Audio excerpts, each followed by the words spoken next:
नमस्कार जय जगन्नाथ शुभ सकाळ। आज 16 नवेम्बर रविवार। आज दिन किछि गुरुत्वपूर्ण खबर उपरे आसंतु नजर पकाइबा। वीडियो भल लागले छोट लाइक टे करिदेबे।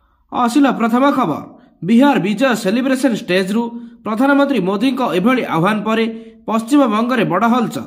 फुल जोश रे बीजेपी नेता और कर्मी टेंशन रे दीदी। बिहार रे एनडीए 200 पार करबा परे पश्चिम बंग रे दीदी को बस्तानी बंद करबा को महायोजना आरंभ होईछि। बिहार रे बंफर विजय परे एबे बेंगल उपरे बीजेपी रे आखि। 2026 रे मिशन पश्चिम बंग पाई रोड मैप हेलानी। आसंता वर्ष हेबाको थिबा निर्वाचन रे पश्चिम बंग रो जंगल राज अंत पाई प्रधानमंत्री मोदी को आह्वान परे राजनीतिक हलचल आरंभ होईछि। परवर्ती खबर। विकसित भारत विकसित ओडिशा रो नारा देउछंती सरकार। हेले राज्य रे एबे एमिति गाँ अछि जेउठी बिजुली आलुओ 7 सपन। दिने कि 2 दिन नुहे गाँ गढ़ी उठिबा दिनरू लोके अंधार राति रे दिन काटुछंती।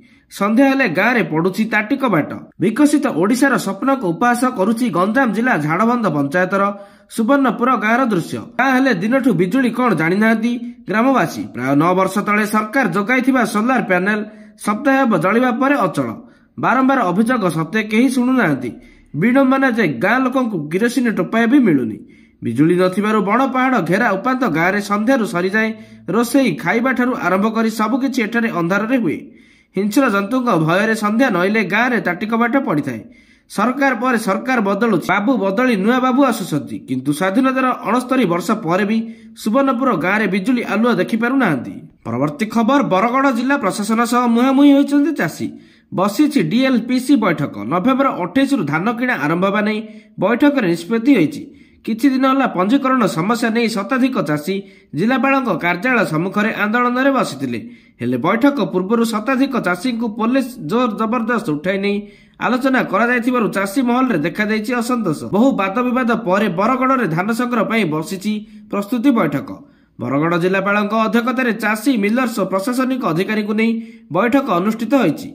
धान किणा चाषी पंजीकरण समस्या सह मिलर्स चाउल नौ नथिबा प्रसंग नै बैठक रे आलोचना हेबा परे आसंता 28 तारिख रु धान किणा बिका प्रक्रिया आरंभ करबा निष्पत्ति होइछि। प्रवर्ती खबर। पुटिन को चेतावनी। साहाय्यर हाथ बढ़ाइले भारी परिणाम भोगिबाकू पड़िबो। रूसियार राजधानी उपरे अटैक करिपारे नाटो। रूसिया यूक्रेन युद्ध भितर नाटो करिपारे एंट्री। एपरि हेले आहुरी अनेक दिन जाए एही युद्ध लागि रहिबो। तेबे एहा आगुरु रूसिया राष्ट्रपति व्लादिमीर पुटिन नाटो संगठन को चेतावनी देइछंती। से कहछंती कि जदि दुई देशर युद्ध भितर नाटो यूक्रेन को सहायता करिबा पई आगकू आसे एहार परिणाम अति भयंकर हबो। कुहा जाउछि कि रूसियार राजधानी मस्को उपरे आक्रमण करिबा पई अमेरिका द्वारा परिचालित होथिबा नाटो मिलिटारी संगठन योजना करूछि। आ जदि एहा तरफरु आक्रमण होए तेबे निश्चित भावे रूसिया देशर अनेक क्षति हबो। एणु एहा आगुरु पुटिन चेतावनी देई सारिछंती। रूस नाटो को एक कड़ा चेतावनी देई कहिछि जे जदि अमेरिका नेतृत्वाधीन सामरिक मेंट मस्को उपरे आक्रमण करबा को निष्पत्ति निए तेबे समस्त क्षमता सह जवाब देबो रूसिया सेना। आ एही जवाब अति भयंकर हबो। परवर्ती खबर। दिल्लीर लालकिला निकटरे होइथिबा कार विस्फोरण एवं आतंकवादी आक्रमण घटना रे पुलिस आउ एक एफआईआर रुजु करिछि। दिल्ली पुलिस रो स्वतंत्र सेल षडयंत्र मामला रुजु करुछि। आतंकवादी षडयंत्र रचिबा नै देशर विभिन्न शहर रे मामला रुजु होइछि। एनआईए विस्फोरण तदंत करुछि किंतु एही समय रे जम्मू काश्मीर नौगामा पुलिस स्टेशन रे विस्फोरण सुरक्षा एजेंसी चिंतित करि दैछि। देशर तदंतकारी संस्था गुड़िक सन्देह करुछंती जे एही मॉड्यूल रो सदस्य माने देशर अनेक राज्य एवं शहर रे सक्रिय होई थाई पारंती। एही समय रे हरियाणार फरीदाबाद जिल्लार अल्फला विश्वविद्यालय रे मध्य तदंत जोरदार आरंभ होइछि। एही विश्वविद्यालय रो जने डॉक्टर आतंकी मॉड्यूल रो सदस्य थिले। सेहीपरि विश्वविद्यालय रे आतंकवादी आक्रमण षडयंत्र करा जायतिला। आक्रमण रे प्राण हराइथिबा डॉक्टर उमर एवं गिरफ डॉक्टर मध्य सेही विश्वविद्यालय जने प्रोफेसर बोली जना पड़िछि। सूचना अनुसार दिल्ली आतंकवादी आक्रमण परे एनआईए रो जांच परिसर को आसीबा परे अल्फाला विश्वविद्यालय 8 जन प्रोफेसर इस्तीफा देइछंती। विश्वविद्यालय एवं एहार डॉक्टर एवं छात्र छात्री मानकु आतंकवादी मॉड्यूल एवं आक्रमण सहित जड़ित कर जाइछि। परवर्ती खबर। जम्मू श्रीनगर नौगाम पुलिस स्टेशन रे बड़ धरणर विस्फोरण। 9 जनक मृत्यु 30 रु अधिक गुरुतर आहत होई मेडिकल रे भर्ती। शुक्रवार विलंबित रात्रि एभली अघटन घटिथिबा जणा पड़िछि। विस्फोरणर समयर दृश्य सीसीटीवी रे कैद होइछि। विराट विस्फोरणर समग्र अंचल को थराई देइथिला जहा किलोमीटर दूर पर्यंत प्रतिनिधित्व होइथिला। पुलिस स्टेशन कोठार एक बड़ अंश भुसुड़ी पड़िथिला। अनेक जानवाहन निआरे पोड़ी जाइथिला। एपरिकी मनुष्य शरीरर विभिन्न अंग किछि दूर जाए छिटकी पड़िथिबा देखिबाकू मिलिछि। सीसीटीवी फुटेज एवं प्रत्यक्षदर्शी सूचित करुछन्ते ବିସ୍ଫୋରଣ ଏତେ ତୀବ୍ର ଥିଲା ଯେ ନିଆଁ ଏବଂ ଧୂଆଁର ବଳୟ ଆକାଶରୁ ଉଡ଼ିଥିଲା। ଛୋଟ ଛୋଟ ସିରିଜ ବିସ୍ଫୋରଣର ଯୋଗୁଁ ଉଦ୍ଧାରକାରୀ ଦଳଗୁଡ଼ିକ ପ୍ରାୟ 1 ଘଣ୍ଟା ପର୍ଯ୍ୟନ୍ତ ଅଞ୍ଚଳରେ ପ୍ରବେଶ କରିବାରେ ଅସୁବିଧାର ସମ୍ମୁଖୀନ ହେବାକୁ ପଡ଼ିଥିଲା। ଅଘଟଣ ପରେ ସ୍ଥାନୀୟ ଅଞ୍ଚଳରେ ସୁରକ୍ଷାକୁ କଡ଼ାକଡ଼ି କରାଯାଇଛି। ଉଦ୍ଧାରକାରୀ ଦଳ ଘଟଣାସ୍ଥଳରେ ଉଦ୍ଧାର କାର୍ଯ୍ୟ ଜାରି ରଖିଛନ୍ତି। ତଦନ୍ତକାରୀ ସଂସ୍ଥାଗୁଡ଼ିକ ବର୍ତ୍ତମାନ 2ଟି ପ୍ରମୁଖ ଦୃଷ୍ଟିକୋଣରୁ ଘଟଣାର ତଦନ୍ତ କରୁଛନ୍ତି। ପରବର୍ତ୍ତୀ ଖବର, ଓଲିଉଡ୍ ଲୋକପ୍ରିୟ କଣ୍ଠଶିଳ୍ପୀ ହ୍ୟୁମାନ ସାଗରଙ୍କ ସ୍ୱାସ୍ଥ୍ୟାବସ୍ଥା ସଂକଟାପନ୍ନ। ଭେଣ୍ଟିଲେଟରରେ ଅଛନ୍ତି ହ୍ୟୁମାନ ସାଗର। ତାଙ୍କର ସ୍ୱାସ୍ଥ୍ୟାବସ୍ଥାରେ କୌଣସି ସୁଧାର ଆସିନାହିଁ। ଗତକାଲି ଯେଉଁ ଅବସ୍ଥାରେ ହ୍ୟୁମାନ ସାଗରଙ୍କୁ ଭୁବନେଶ୍ୱର ଏମ୍ସ ଆଇସିୟୁରେ ଭର୍ତ୍ତି କରାଯାଇଥିଲା, ଆଜି ସେମିତି ରହିଛି। ଡାକ୍ତରଙ୍କ କହିବା ଅନୁଯାୟୀ ତାଙ୍କୁ 72 ଘଣ୍ଟା ଯାଏଁ ଅବଜରଭେସନରେ ରଖାଯାଇଛି। ତାଙ୍କର ଲିଭର ଖରାପ ଥିବା ବେଳେ କିଡନୀ ଗୁରୁତର ଭାବେ ପ୍ରଭାବିତ ହୋଇଛି। ସେ ଗତ କିଛି ସପ୍ତାହ ହେଲା କଟକର ଏକ ଘରୋଇ ହସ୍ପିଟାଲରେ ଚିକିତ୍ସିତ ହେଉଥିଲେ।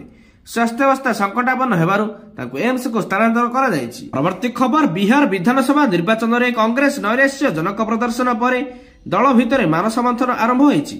ଏହି ପରାଜୟର କାରଣ ଖୋଜିବା ପାଇଁ ଏବଂ ଭବିଷ୍ୟତ ରଣନୀତି ପ୍ରସ୍ତୁତ କରିବା ପାଇଁ ଦଳର ବରିଷ୍ଠ ନେତାମାନେ ବୈଠକ କରିଛନ୍ତି। ଏହି ପରିପ୍ରେକ୍ଷୀରେ କଂଗ୍ରେସ ସଭାପତି ମଲ୍ଲିକାର୍ଜୁନ ଖଡଗେଙ୍କ ବାସଭବନରେ ଏକ ଗୁରୁତ୍ୱପୂର୍ଣ୍ଣ ବୈଠକ ହୋଇଛି। ଏଥିରେ ରାହୁଲ ଗାନ୍ଧୀ, ଅଜୟ ମାକନ ଏବଂ ସାଂଗଠନିକ କେସି ବେଣୁଗୋପାଳ ମଧ୍ୟ ପ୍ରମୁଖ ଯୋଗ ଦେଇଥିଲେ। ଏହି ବୈଠକରେ ବିହାର ନିର୍ବାଚନର ବିଭିନ୍ନ ଦିଗ ଉପରେ ଗଭୀର ଭାବରେ ଆଲୋଚନା କରାଯାଇଥିଲା। ଦଳର ନେତାମାନେ ପରାଜୟର କାରଣ, ସାଂଗଠନିକ ଦୁର୍ବଳତା, ପ୍ରଚାର ରଣନୀତି ଏବଂ ଭୋଟରଙ୍କ ମନୋବଳ ଉପରେ ବିସ୍ତୃତ ଭାବରେ ବିଶ୍ଳେଷଣ କରିଥିଲେ। ପରବର୍ତ୍ତୀ ଖବର, ନୂଆପଡ଼ା ବିଜୟ ପରେ ରାଜ୍ୟ ବିଜେପି କାର୍ଯ୍ୟାଳୟରେ ପହଞ୍ଚିଛନ୍ତି ଜୟ ଢୋଲାକିଆ। ପହଞ୍ଚିବା ପରେ ଜୟଙ୍କୁ ସମ୍ବର୍ଦ୍ଧନା ଜଣାଇଥିଲେ ମୁଖ୍ୟମନ୍ତ୍ରୀ ମୋହନ ମାଝୀ ଏବଂ ରାଜ୍ୟ ବିଜେପି ସଭାପତି ମନମୋହନ ସାମଲ। 80,000ରୁ ଅଧିକ ଭୋଟରେ ଜିତି ରେକର୍ଡ ସୃଷ୍ଟି କରିଛନ୍ତି ଜୟ। ପାର୍ଟି କାର୍ଯ୍ୟାଳୟରେ କାର୍ଯ୍ୟକ୍ରମରେ ଜୟ କହିଛନ୍ତି, ଯେଉଁମାନେ ବାପାଙ୍କ ଫଟୋକୁ ଲଗାଉଥିଲେ ତାଙ୍କ ଉପରେ ଭାରି ପଡ଼ିଲା ଏ ଜନାଦେଶ ତାର ପ୍ରମାଣ। ଏ ବିଜୟ ମୋର ନୁହେଁ, ନୂଆପଡ଼ାବାସୀଙ୍କର। ମୁଖ୍ୟମନ୍ତ୍ରୀ ଓ ସଭାପତିଙ୍କୁ ଧନ୍ୟବାଦ ଜଣାଇଛନ୍ତି ଜୟ ଢୋଲକିଆ। ଜୟ ଢୋଲକିଆ ନୂଆପଡ଼ାବାସୀଙ୍କ ମୌଳିକ ସମସ୍ୟାର ସମାଧାନ କରନ୍ତୁ। ପ୍ରଭୁ ଜଗନ୍ନାଥ ଦର୍ଶନ ପରେ ନିଜ କାର୍ଯ୍ୟ ଆରମ୍ଭ କରନ୍ତୁ ବୋଲି ରାଜ୍ୟ ବିଜେପି ସଭାପତି ମନମୋହନ ସାମଲ କହିଛନ୍ତି। ସେପଟେ ପୁରୀ ଯାଇ ମହାପ୍ରଭୁ ଜଗନ୍ନାଥଙ୍କ ଦର୍ଶନ କରିଛନ୍ତି ଜୟ ଢୋଲକିଆ। ପରବର୍ତ୍ତୀ ଖବର, କୋଟିଆ ପିଛା ଛାଡୁନି ଆନ୍ଧ୍ର। ବାରମ୍ବାର ବାରଣ ସତ୍ତ୍ୱେ ଗଳାବାଟ ଦେଇ ଅନୁପ୍ରବେଶ କରୁଛନ୍ତି ଆନ୍ଧ୍ର ଅଧିକାରୀ। ପୁଣି କୋଟିଆର ତଳଗଞ୍ଜେଇ ପଦର ଗାଁରେ ଆନ୍ଧ୍ରର ସ୍ୱାସ୍ଥ୍ୟ ଟିମ୍ ପହଞ୍ଚି ଲୋକଙ୍କୁ ସ୍ୱାସ୍ଥ୍ୟସେବା ଯୋଗାଉଛି। ସାଲୁର ସ୍ୱାସ୍ଥ୍ୟ ବିଭାଗ ପକ୍ଷରୁ ଏକ ଭ୍ରାମ୍ୟମାନ ଭ୍ୟାନ୍ ଗତକାଲି ତଳଗଞ୍ଜେଇ ପଦର ଗାଁରେ ପହଞ୍ଚି ସ୍ୱାସ୍ଥ୍ୟସେବା ଆରମ୍ଭ କରିଥିଲା। ଘଟଣାସ୍ଥଳରେ ପଟାଙ୍ଗୀ ବ୍ଲକ ପ୍ରଶାସନ ପହଞ୍ଚି ଆନ୍ଧ୍ର ଅଧିକାରୀଙ୍କୁ ତାଗିଦ କରିବା ସହ ତୁରନ୍ତ ଜାଗା ଛାଡ଼ି ଚାଲିଯିବା ପାଇଁ କହିଥିଲେ। ପରେ ଅଧାରୁ ସ୍ୱାସ୍ଥ୍ୟସେବା ବନ୍ଦ କରି ଆନ୍ଧ୍ର ସ୍ୱାସ୍ଥ୍ୟ ଟିମ୍ ଫେରି ଯାଇଥିଲେ। ପରବର୍ତ୍ତୀ ଖବର, ଶିମିଳିପାଳରେ ଆରମ୍ଭ ହେଲା ବାଘ ଗଣନା। ଶିମିଳିପାଳ ବ୍ୟାଘ୍ର ସଂରକ୍ଷଣରେ ଅଖିଳ ଭାରତୀୟ ବ୍ୟାଘ୍ର ଆକଳନ 2026 ଆରମ୍ଭ ହୋଇଛି। NTCA ପ୍ରୋଟୋକଲ ଅନୁଯାୟୀ ଆକଳନ 2ଟି ପର୍ଯ୍ୟାୟରେ କରାଯିବ। ପ୍ରଥମ ପର୍ଯ୍ୟାୟ ହେଉଛି ପର୍ଯ୍ୟାୟ 1 ଏବଂ ଅନ୍ୟ ପର୍ଯ୍ୟାୟ 3। ବ୍ୟାଘ୍ର ସଂରକ୍ଷଣ ସ୍ତରରେ ପ୍ରତିଦିନ ସକାଳ 9ରୁ ଅପରାହ୍ନ 4ଟା ଯାଏଁ ବାଘ ଗଣନା ହେବ। ଏଥିରେ ତାଲିମପ୍ରାପ୍ତ ଅଧିକାରୀଙ୍କ ସହ ବିଭିନ୍ନ ରେଞ୍ଜର କର୍ମଚାରୀ ସାମିଲ ହୋଇଛନ୍ତି। ପ୍ରଥମ ପର୍ଯ୍ୟାୟରେ 3 ଦିନିଆ ମାଂସାଶୀ ଏବଂ ମେଗା ତୃଣଭୋଜୀ ସାଇନ୍ ସର୍ଭେ ସହିତ 4 ଦିନର ଲାଇନ୍ କାରବାର ଏବଂ 1 ଦିନ ଅନ୍ୟାନ୍ୟ ପକ୍ଷୀ ପ୍ରଜାତି ଗଣନା କରାଯିବ। ପରବର୍ତ୍ତୀ ଖବର, ପ୍ରସିଦ୍ଧ ଲୋକଗାୟିକା ମୈଥାଳି ଠାକୁର କମ୍ ବୟସରେ ସଙ୍ଗୀତ ଜଗତରେ ଏକ ଅଲିଭା ଛାପ ଛାଡ଼ିଥିଲେ। ତାଙ୍କ ଗୀତର ଚର୍ଚ୍ଚା ଦେଶ ବିଦେଶରେ ହୋଇଥାଏ। ମାତ୍ର 4 ବର୍ଷ ବୟସରୁ ନିଜ ସ୍ୱରରେ ଯାଦୁ ଦେଖାଇଥିବା ମୈଥିଳି ଏବେ ରାଜନୀତିରେ ମଧ୍ୟ ସକ୍ରିୟ ହୋଇଛନ୍ତି। ସେ ସବୁଠାରୁ କମ୍ ବୟସରେ ବିଧାୟିକା ହେବାର ସୌଭାଗ୍ୟ ଅର୍ଜନ କରିଛନ୍ତି। ମାତ୍ର 25 ବର୍ଷ ବୟସରେ ସେ ଏକ ସକ୍ରିୟ ରାଜନୀତି ସାମିଲ ହୋଇଛନ୍ତି। ରାଜନୀତିରେ ପାଦ ଦେବା ପୂର୍ବରୁ ମୈଥିଳି ଠାକୁର ସଙ୍ଗୀତ ଜଗତରେ ନିଜର ଛାପ ଛାଡ଼ିଥିଲେ। 25 ଜୁଲାଇ 2000ରେ ବିହାରରେ ଜନ୍ମଗ୍ରହଣ କରିଥିବା ଏହି ଗାୟିକାଙ୍କୁ ମାତ୍ର 4 ବର୍ଷ ହୋଇଥିଲା, ଯେତେବେଳେ ତାଙ୍କ ପରିବାର ଦିଲ୍ଲୀ ଆସିଥିଲା ଏବଂ ସେଠାରେ ସେ ନିଜେ ଜେଜେଙ୍କ ଠାରୁ ଗାୟନ କଳା ଶିଖିଥିଲେ। ପ୍ରାରମ୍ଭରେ ସେ ଜାଗରଣ ଏବଂ ସଙ୍ଗୀତ କାର୍ଯ୍ୟକ୍ରମରେ ଗୀତ ଗାଉଥିଲେ। ପରବର୍ତ୍ତୀ ଖବର, ପ୍ରଖ୍ୟାତ ପରିବେଶବିତ୍ ତଥା ପଦ୍ମଶ୍ରୀ ପୁରସ୍କାର ବିଜେତା ସାଲୁ ମରାଦା ଥିମ୍କ୍ୱାଙ୍କର 114 ବର୍ଷରେ ପରଲୋକ ଘଟିଛି। ସେ ଦୀର୍ଘ ଦିନ ହେଲା ଅସୁସ୍ଥ ଥିଲେ। ବେଙ୍ଗାଲୁରୁର ଏକ ଘରୋଇ ହସ୍ପିଟାଲରେ ସେ ଶେଷ ନିଶ୍ୱାସ ତ୍ୟାଗ କରିଛନ୍ତି। ଥିମିକା ହଜାର ହଜାର ଚାରା ରୋପଣ କରିବା ଓ ତାର ରକ୍ଷଣାବେକ୍ଷଣ କରି ପୁରା ଦେଶରେ ଚର୍ଚ୍ଚାକୁ ଆସିଥିଲେ। ବୃକ୍ଷ ଗୁଡ଼ିକ ସେ ନିଜର ସନ୍ତାନ ଭଳି ସୁରକ୍ଷା ଦେଉଥିବାରୁ ତାଙ୍କୁ ବୃକ୍ଷଙ୍କୁ ମା ବୋଲି କୁହାଯାଇଥାଏ। ପରବର୍ତ୍ତୀ ଖବର, ବିହାରରେ ରାଷ୍ଟ୍ରୀୟ ଜନତା ଦଳର ଦମନମୂଳକ ପରାଜୟ ମଧ୍ୟରେ ଯାଦବ ପରିବାର ମଧ୍ୟରେ ଏକ ଫାଟ ଦେଖାଦେଇଛି। ଲାଲୁ ଯାଦବଙ୍କ ଝିଅ ରୋହିଣୀ ଆଚାର୍ଯ୍ୟ ସୋସିଆଲ ମିଡିଆ ସାଇଟ୍ ଏକ୍ସରେ ପରିବାରରୁ ତାଙ୍କର ବିଚ୍ଛେଦ ଘୋଷଣା କରିଛନ୍ତି। ଏକ ପୋଷ୍ଟରେ ସେ ରାଜ୍ୟସଭା ସାଂସଦ ସଞ୍ଜୟ ଯାଦବଙ୍କୁ ଉଲ୍ଲେଖ କରି କହିଛନ୍ତି, ମୁଁ ସମସ୍ତ ଦୋଷ ନିଜ ଉପରକୁ ନେଉଛି। ଆଚାର୍ଯ୍ୟ ଲେଖିଛନ୍ତି, ମୁଁ ରାଜନୀତି ଛାଡ଼ି ଦେଉଛି ଏବଂ ମୋ ପରିବାର ସହ ସମ୍ପର୍କ ମଧ୍ୟ ସବୁ କାଟି ଦେଉଛି। ସଞ୍ଜୟ ଯାଦବ ଏବଂ ରମିଜ ମୋତେ ଏହା କରିବାକୁ କହିଥିଲେ ଏବଂ ମୁଁ ଏହାର ଦୋଷ ନେଉଛି। ଆଚାର୍ଯ୍ୟଙ୍କ ପୋଷ୍ଟ ବିଷୟରେ ଆକର୍ଷଣୀୟ କଥା ହେଉଛି ଯେ ସେ ପ୍ରଥମେ କେବଳ ରାଜନୀତି ଛାଡ଼ିବା ଏବଂ ତାଙ୍କ ପରିବାର ସହ ସମ୍ପର୍କ ଛିନ୍ନ କରିବା ବିଷୟରେ ଲେଖିଥିଲେ, ହେଲେ ପରେ ଏହାକୁ ସମ୍ପାଦିତ କରି ସଞ୍ଜୟ ଯାଦବ ଏବଂ ରମେଶଙ୍କ ନାମ ଅନ୍ତର୍ଭୁକ୍ତ କରାଯାଇଥିଲା। ପରବର୍ତ୍ତୀ ଖବର, କୁଏତରେ ଯାଇ ଭାରତର ନାଁ ତଳେ ପକାଇଲେ ଜଣେ ଭାରତୀୟ। ଟଙ୍କା ଲୋଭରେ ଲାଇସେନ୍ସ ନଥିବା ମେଡିସିନ ଷ୍ଟୋର ଖୋଲି ଲୋକଙ୍କୁ ମନ ଇଚ୍ଛା ମେଡିସିନ ଦେଉଥିଲେ, ଆଉ ଏବେ ଧରି ନେଇଛି କୁଏତ ପୋଲିସ। ଏହାଛଡା କାହାଣୀରେ ରହିଛି ଏକ ବଡ ଟ୍ୱିଷ୍ଟ। ଭାରତରୁ ଯାଇ କୁଏତ ଦେଶରେ ବେଆଇନ ମେଡିସିନ ବିକ୍ରି କରୁଥିଲେ। ବାଂଲାଦେଶୀ ବନ୍ଧୁଙ୍କ ସହ ମିଶି କରୁଥିଲେ କୋଟି କୋଟି ଟଙ୍କା ରୋଜଗାର। ମାତ୍ର ଏବେ ପୋଲିସ ପଞ୍ଝାରେ ସମସ୍ତ ଅଭିଯୁକ୍ତ। ଏଥିରେ 4 ଭାରତୀୟ ରହିଥିବା ବେଳେ ଆଉ 4 ଜଣ ବାଂଲାଦେଶର ଲୋକ ରହିଥିବା ଜଣାପଡ଼ିଛି। ଏହାଛଡା ଚୋରି ମେଡିସିନ ବିକ୍ରି କରୁଥିବା ବଡ ଅଭିଯୋଗ ଲାଗିଛି ଏମାନଙ୍କ ଉପରେ। ଆଜିର ଶେଷ ଖବର, ପ୍ରକାଶ ପାଇଲା ସ୍ପେଶାଲ ଓଟିଇଟି 2025 ରେଜଲ୍ଟ। ସେପ୍ଟେମ୍ବର 27 ତାରିଖରେ ହୋଇଥିବା ପରୀକ୍ଷା ରେଜଲ୍ଟ ଶନିବାର ପ୍ରକାଶ ପାଇଛି।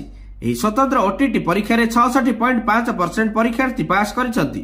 ଉଭୟ ପେପର 1 ଓ ପେପର 2ରେ 75,403 ଜଣ ଶିକ୍ଷକ ଶିକ୍ଷାର୍ଥୀ ଓଟିଇଟି ପାଇଁ ନାମ ପଞ୍ଜୀକୃତ କରିଥିଲେ। ତେବେ ପେପର 1ରେ 12,988 ଜଣ କୃତକାର୍ଯ୍ୟ କରିଥିବା ବେଳେ ପାସ୍ ହାର 47.17% ରହିଛି। ସେହିପରି ପେପର 2ରେ 35,165 ଜଣ କୃତକାର୍ଯ୍ୟ ହୋଇଛନ୍ତି, ଯାହାର ପାସ୍ ହାର 78.35% ରହିଛି।